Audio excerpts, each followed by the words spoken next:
ایک قرآنی میلاد سنو، حضرت ابراہیم اور اسماعیل کو حکم ہوا کہ اے ابراہیم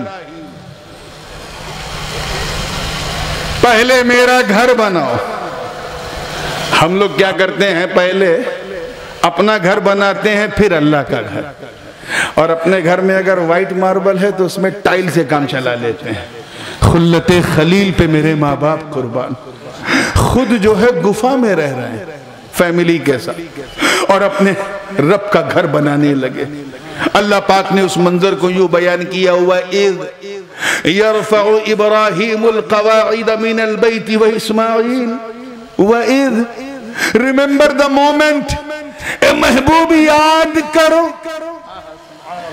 جانتے ہیں یاد اسی کو دلایا جاتا ہے جس کے سامنے گھٹنا گھٹی ہو۔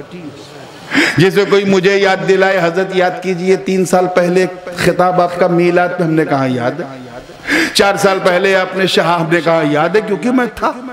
کوئی کہے حضرت 50 سال پہلے جب آپ آئے تھے، تو میں کیا کہوں گا، میں 50 سال پہلے دنیا میں نہیں آیا تو سید پور کیا۔ تو یاد اسی کو دلاتے ہیں جس کے سامنے گھٹنا گھٹی ہو۔ اللہ پاک محبوب کو یاد دلا رہا، اے میرے پیارے نبی یاد کرو۔ کیوں کہا؟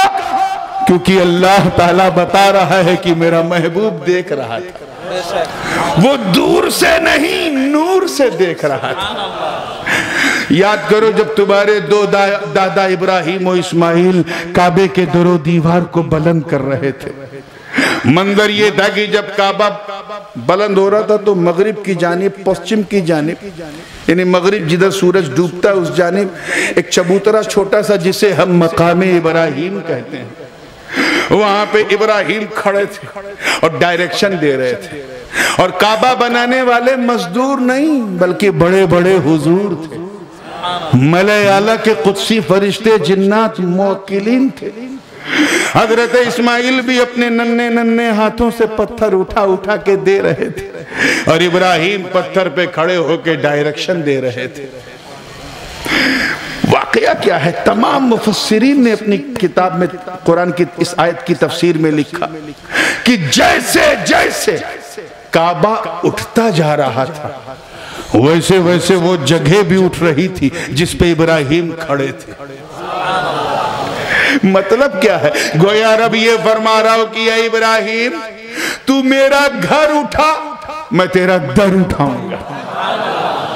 اور اس منظر کو مصطفیٰ کا نور دیکھ رہا ہے پیشانی اسماعیل سے۔ جب کعبہ بن گیا تو اللہ پاک نے فرمایا اے ابراہیم تو نے میرے لیے بہت کچھ کیا، بہت کچھ کیا۔ تو نے میرے لیے نمرود کی آنکھوں میں آنکھیں ڈال کے حق کی بولی بولی، نمرود کی آتش میں اترنا پڑا تو تو نے جبریل کی مدد نہیں مانگی، اپنا ہریالہ ملک چھوڑ کر مکے کے بنجر میں آ گئے جہاں نہ پانی نہ دانا، گفا میں رہتے تھے، میرا گھر بنا دیا۔ میں نے ایک سپنا دکھایا، خواب، اور تو نے اسے پورا کر دیا۔ اے ابراہیم تو نے تو حد کر دی خلت کی، اب کچھ مانگ مانگ میں تجھے دوں گا، مانگ۔ حضرت ابراہیم و اسماعیل نے ہاتھ اٹھایا، عرض کیا ربنا تقبل منا انکا انت السمیع العلیم۔ اے اللہ مجھے کچھ نہیں چاہیے، بس یہ جو تیرا گھر بنایا اسے قبول کر لے اور کچھ نہیں۔ کہ یہ تو قبول ہے، کچھ اور مانگ، کچھ اور مانگ۔ جناب ابراہیم و اسماعیل پھر ہاتھ اٹھاتے ہیں، عرض کرتے ہیں ربنا وجعلنا مسلمین لک ومن ذریتنا امتا مسلمتا لک۔ اے اللہ میں اور میرا بیٹا اسماعیل بس اتنا کرم کر دے کہ ہم دونوں کو مسلمان بنائے رکھ اور ہماری پیٹھ سے امت مسلمہ کو پیدا فرما۔ آواز آئی ابراہیم قبول، کچھ اور مانگ۔ ذرا دیکھیں آپ، کچھ اور مانگ۔ آج میں وعدہ کر چکا ہوں صرف قرآن کی آیت، کچھ اور مانگ۔ ارے وہ کیوں نہیں مانگتا جو تیرے دل میں چل رہا ہے؟ میں تیرا رب ہوں، تیرا مالک ہوں، میں جانتا ہوں تیری اچھا کیا ہے، تیری خواہش کیا ہے، تیری آرزو کیا ہے، تیری تمنا کیا ہے۔ میں چاہتا ہوں کہ تو مانگ، ताकि जब तू लब हिला दे तो मैं तेरे लिए सब हिला दूं। दुनिया भी देख ले कि तूने अपनी सेवा के बदले में मांगा क्या। अरे मांग तो सही, मैं तुझे जाहो जलाल दे दूं, फजलो कमाल दे दूं, हुस्नो जमाल दे दूं, जूदो नवाल दे दूं, बरगुजीदगी दे दूं, बुलंद रसीदगी दे दूं, इमामत व क़यादत व सियादत व शराफत व नजाबत व विलायत व हिमायत दे दूं। मैं तुझे इन्नी जाइलुका लिन्नास इमामा का ताज पहना रहा। कुछ मांग, इतना कहना था सैदपुर वालों। कुरान की आए बैना गवाह है, जनाब इब्राहिम ने हाथ उठाया, इस्माइल भी आमीन कहने के लिए लब हिला रहे हैं। एक तमन्ना हजरत इब्राहिम के सीने में अंगड़ाई ले रही थी, वो चल के दिमाग इब्राहिम तक पहुंची, दिमाग इब्राहिम से चलकर लबे इब्राहिम तक आई, लबे इब्राहिम से निकलकर हवाओं में तहलील हुई, आवाज आई, रब्बना वबअस फीहिम रसूलन मिन अनफुसिहिम यतलू अलैहिम मिन आयातिका वयुअल्लिमुका। ए महबूब, ए रब्बे काबा, अगर मुझे कुछ देना है तो मुझे जाहो जलाल नहीं, फजलो कमाल नहीं, हुस्नो जमाल नहीं, जूदो नवाल नहीं, मुझे दौलत नहीं, मुझे शोहरत नहीं, मुझे इमामत नहीं, कुछ देना है तो बस मेरी झोली में अपने प्यारे मुस्तफा को डाल दो। अस्सलामु अलैकुम वरहमतुल्लाहि वबरकातुहू। दोस्तों, इस वीडियो को आपने पूरा देखा और सुना। दोस्तों, काफ़ी लोग मुझे कमेंट कर रहे थे, ये पूछ रहे थे कि खाने काबा किस तरह से बना, कैसे बना, कब बना, और खाने काबा को किसने बनवाया और किसने बनाया, और इसकी शुरुआत कैसे हुई। तो इस वीडियो के ज़रिए से मैं समझता हूँ कि आप समझ गए होंगे। सारा मामला इस वीडियो के ज़रिए से आपको समझ में आ गया होगा। दोस्तों, अगर आपने इस वीडियो को पूरा देखा होगा, इस बयान को पूरा सुना होगा, अच्छी तरह से समझा होगा, तो मैं समझता हूँ कि आपको सारा मामला समझ में आ गया होगा।